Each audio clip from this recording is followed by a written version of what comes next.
Muy bien, y vamos a tratar varios temas hoy con el titular de Obras Públicas. Uno de estos temas tiene que ver con, bueno, lo que fue la reunión la semana pasada junto con el intendente Miguel Lunghi, con el gobernador Axel Kicillof, el diputado Iparraguirre, donde uno de los temas que se habló tiene que ver con Sanssouci.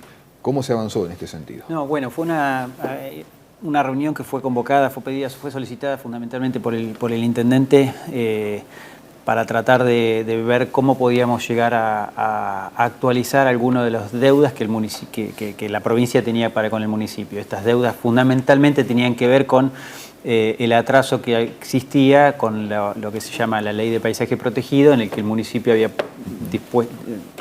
la provincia tiene una deuda desde el año 2019 por alrededor de 92 millones de pesos que ha venido pagando, poniéndolos el municipio, y que le corresponderían esos recursos ponerlos a provincia, y a su vez con algunos atrasos de obras y demás.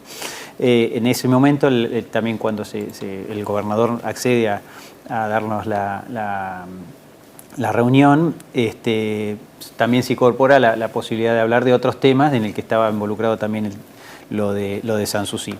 Fue una reunión muy buena, creo que pocas veces uno tiene la oportunidad de estar reunido no solo con el gobernador, sino con 4 ministros. Estaba la ministra Álvarez Rodríguez, el ministro Silioni de Educación, la ministra de Ambiente Daniela Vila y el ministro de Hábitat Agustín Simone. Entonces, bueno, tuvimos una reunión bastante extensa, casi 2 horas, 1 hora y media, también con la presencia del diputado Iparraguirre. Y bueno, entre esos temas, como decías vos, Rodolfo, se habló del tema de Sanssouci. Lo que fue el proyecto urbanístico de Sanssouci fue una cosa que inicialmente se había planteado sin la presencia del intendente, en el que el municipio no tenía ningún tipo de conocimiento respecto de esto, así que ahí sirvió un poco para actualizar un poco la información de qué era lo que estaba pensando Nación, porque todavía todo lo que nosotros conocíamos nos había llegado por trascendidos. ¿Limaron las perezas o no hizo falta? No fue necesario, pero sí institucionalmente creíamos que correspondía involucrar al municipio, la cabeza del intendente y la Secretaría de Obras Públicas como una de las principales secretarías que tiene que ver con este proyecto inicialmente. Bueno, nos contaron un poco en qué consistía el proyecto, qué era lo que estaban pensando. Ellos lo que plantean es como separar ese predio en 4 grandes espacios, uno que sería para mantener el complejo educativo, que es lo que mantiene más o menos, esos son 60 hectáreas, creo que era, si no mal no recuerdo, eran alrededor de 33 hectáreas que iba a mantenerse con el complejo educativo, unas 18 hectáreas aproximadamente que iban a hacerse cargo del Instituto de la Vivienda para realizar viviendas que tienen que ver con el Instituto de la Vivienda, que son viviendas sociales inicialmente, y después en otro sector la disposición de lotes para la construcción mediante créditos Procrear. Entonces, también en una cantidad parecida de hectáreas, alrededor de 18 hectáreas, y después una parte del espacio público que iba a mantenerse. El gobernador no lo conocía puntualmente, sí sabía que era el castillo de Sanssouci, no lo conocía él, pero estuvo ahí mientras estaba la reunión buscando información y le pareció interesantísimo, y también planteaba la posibilidad de acceder mediante algún subsidio, algún crédito a través de Nación, porque Nación tiene alguna línea para todo lo que es la preservación del patrimonio arquitectónico, con un área específica. Se podría llegar a recuperar. Entonces la idea era, ahí se acordó que eso es un patrimonio que no se puede perder, entonces que de alguna manera se iba a encontrar la manera para financiar la posibilidad de ese edificio que es emblemático, ¿no? Una cosa que yo no sabía, porque en principio se había hablado, quizá no le presté atención yo, pero se había hablado de que todo el sector se iba a destinar a viviendas con créditos Procrear. Acá acabas de comentar que hay un sector destinado a viviendas sociales. Sí. Eso, digamos, ¿con qué financiamiento se llegó a hablar? No, eso es lo que cuando el Instituto de la Vivienda se hace cargo de viviendas que van a ser viviendas que va a realizar el Instituto de la Vivienda, cuyo financiamiento se encarga el Instituto de la Vivienda. Bien. No está del todo todavía claro respecto de la cantidad de viviendas que van a haber en uno y en otro. Se habla más en términos generales de alrededor de entre 700 y 800 viviendas que va a albergar todo ese complejo. Con lo cual, también nosotros le hablábamos respecto de algunas necesidades que nosotros teníamos, que de alguna manera también estaban ya enunciadas anteriormente, que era, por ejemplo, para que eso tenga factibilidad el tratamiento del efluente, requiere la necesaria ampliación de la planta de tratamiento de efluentes que está ahí cerquita de ese predio, que es la planta norte. Entonces, bueno, también de alguna manera fue una reunión de trabajo en este sentido, en el que el ministro Simone, el ministro de Ambiente, ¿no? de Vivienda y Hábitat, nos planteaba más o menos cómo estaba pensado el proyecto. Inclusive nos mostraba un poco los tipos de vivienda que iban a haber, que en algunos sectores iba a haber viviendas que tenían que ver con lote con vivienda, otros en algunos sectores con viviendas multifamiliares, como es el otro proyecto urbanístico de Procrear, con lo cual va a haber una mixtura. Nosotros en planeamiento se habla de una mixtura de usos y de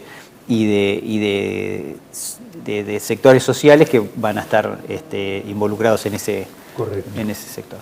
¿Qué grado de avance tiene todo esto? Porque evidentemente yo me imagino que, dada la demanda que hay en materia de viviendas aquí en la ciudad de Tandil, más de un televidente o de un oyente se estará preguntando, bueno, ¿cuándo es esto? ¿Cómo tendré que hacer para anotarme? Todas estas cuestiones operativas. Por ahora es todavía muy incipiente todo, todavía estamos en etapa de estudio. Lo que nos refirieron el ministro Simone es que recién estamos con la etapa de lo que es la nivelación, el entender cómo es ese predio, la proyección de las infraestructuras, con lo cual para poder avanzar con una adjudicación, que es lo que vos estás planteando, que uno entiende que la vivienda siempre genera ansiedad, muchas cuestiones que tienen que ver con los sueños de la gente y de los vecinos, como para poder ya estar empezando a pensar en cuándo se realiza y cuándo se podría llegar a tener la posibilidad de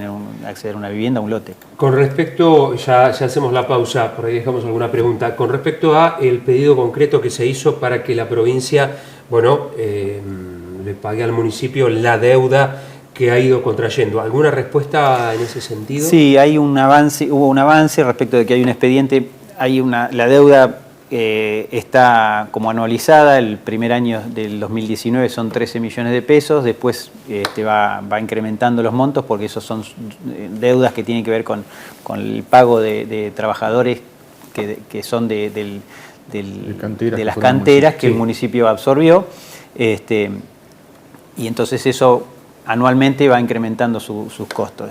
Lo que sí había un compromiso de que hay el primer año, el 2019, que es una deuda de 13 millones de pesos, que se pagarían dentro del corto plazo, porque ya había un expediente que ya estaba avanzando y que ya estaba en el Ministerio de Economía con la posibilidad de que cuando hubiera algún recurso poder erogarlo hacia el municipio. Entonces, esa parte del primer año, del 2019, estaría ya próximos a recibirlo el municipio. 2019. 2020 no, 2021 no, y 2022 todavía estamos en cambio. Perdón, ¿2019 actualizado no?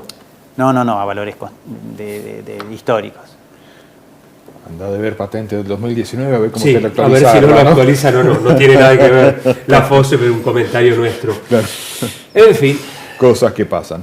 En el próximo bloque, arquitecto de la FOSE, continuamos dialogando. En este caso vamos a preguntarle también cuestiones que tienen que ver con el barrio de Corazón Tandilense y bueno, la polémica que se había suscitado al respecto.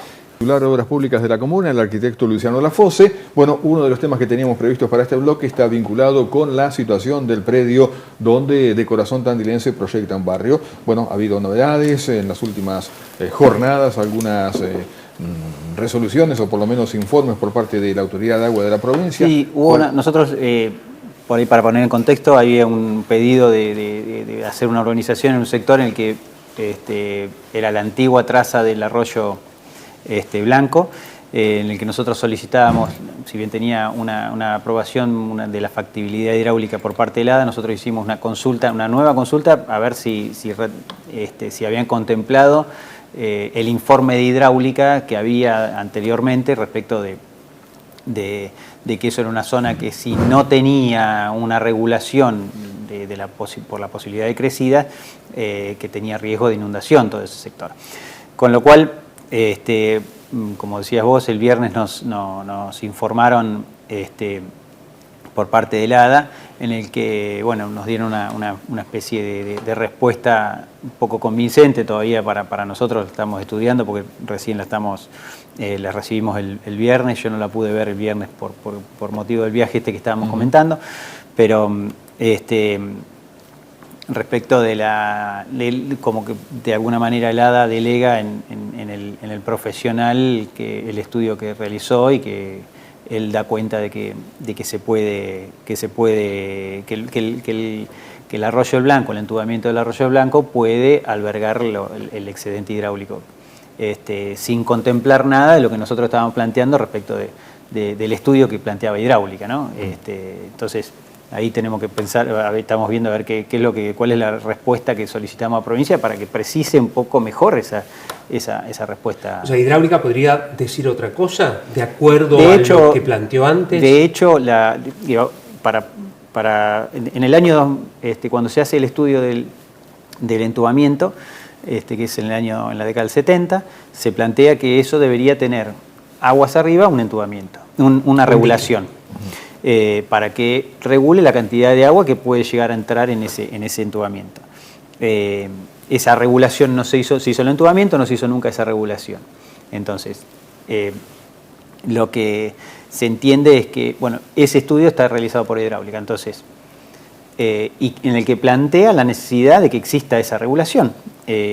Entonces, lo que queremos es saber si se va a hacer el dique, la presa esa para regular, porque ahí sí uno tiene la plena seguridad, una seguridad bastante grande de que no va a haber riesgo de inundación. Ahora, hasta tanto no exista eso, o por lo menos que hidráulica diga que no es necesario ese dique, y de hecho la referente de la zona hidráulica que está involucrado Tandil, hace poco salió por los medios también diciendo lo mismo, ¿no? Que es necesario la construcción de esa presa, de esa regulación, para evitar los conflictos que puede llegar a generar una inundación en ese sector. O una lluvia, uno tiene que poner en contexto las cuestiones.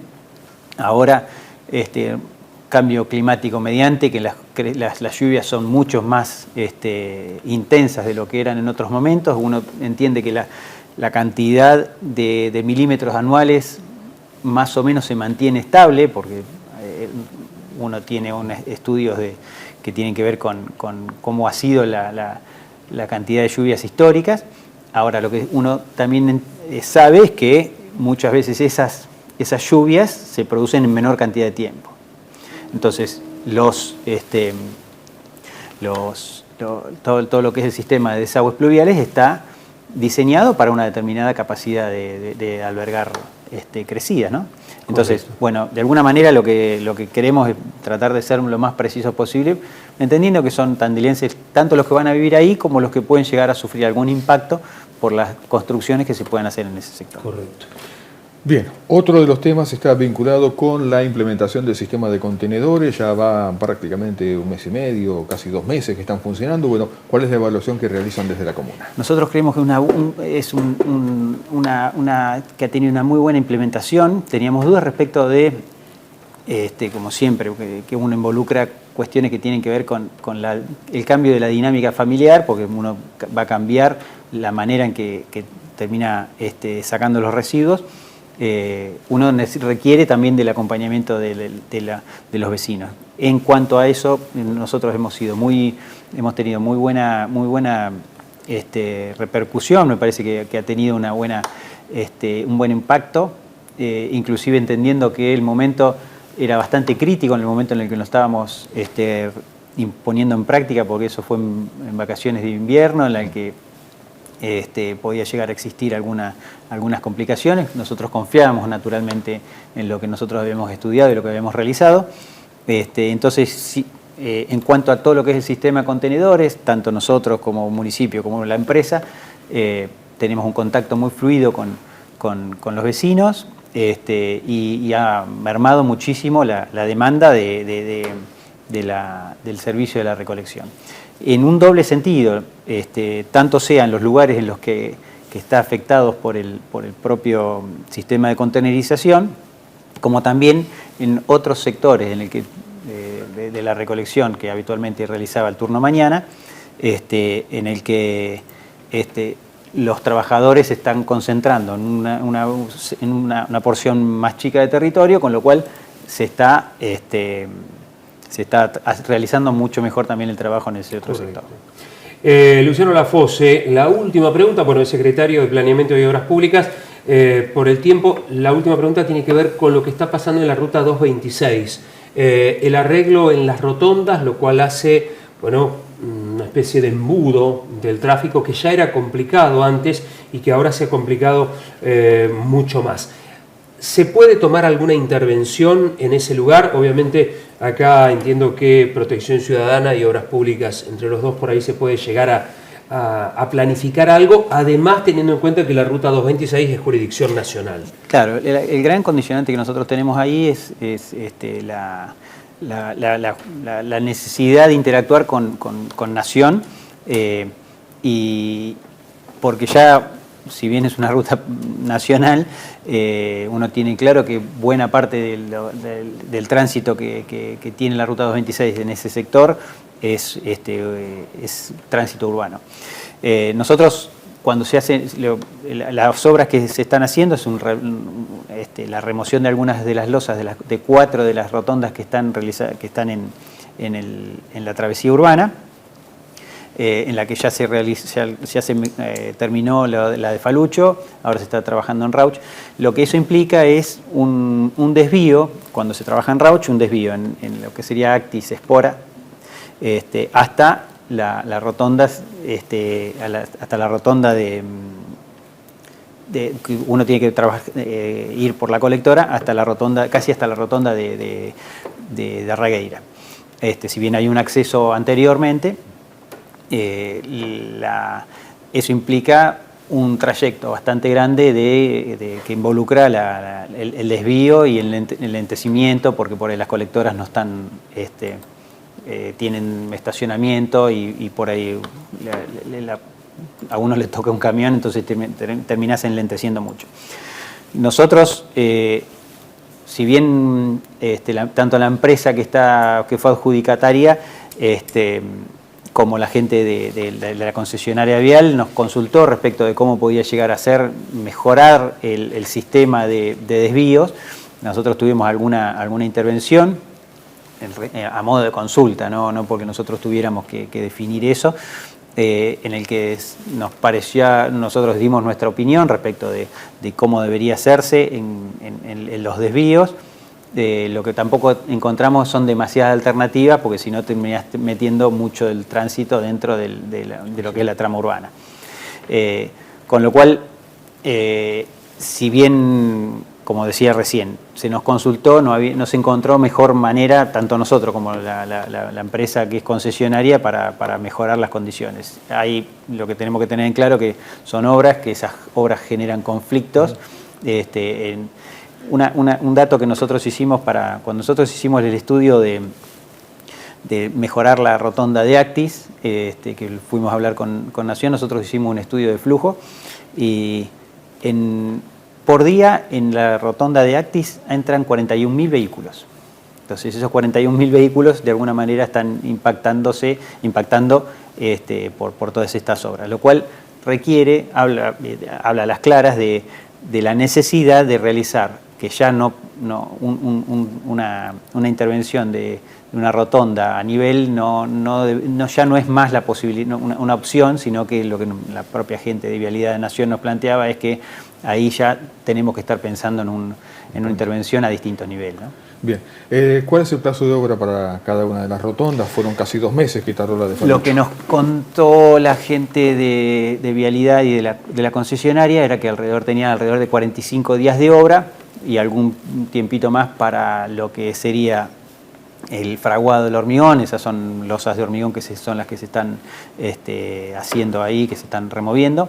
Y eso requiere, el hormigón entra en fraguado unos 28 días, después se puede llegar a pensar en algún acelerante que se le pueda poner, así que en realidad entre 45 y 60 días por rotonda que tiene que estar los trabajos y que tiene que estar sin posibilidad de transitar. Correcto. ¿No han evaluado con Vialidad, no sé, personal que ordene, personal que pueda estar ahí? Insisto, al ser ruta nacional, no sé cómo se manejará eso, pero digo, es necesario porque además el riesgo de la gente que cruza, digo, ¿no evaluaron alguna cuestión de estas? Se evaluó, se le solicitó, se le planteó distintas alternativas tanto al concesionario como a la empresa, que quedaban a criterio de ellos después la posibilidad de implementarlas o no.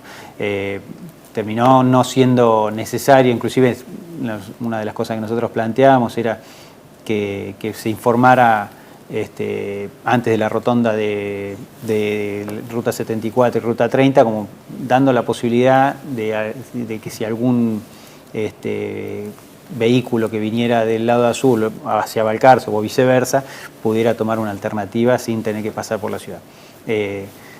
Esas cosas no termina decidiendo la Vialidad de Nación.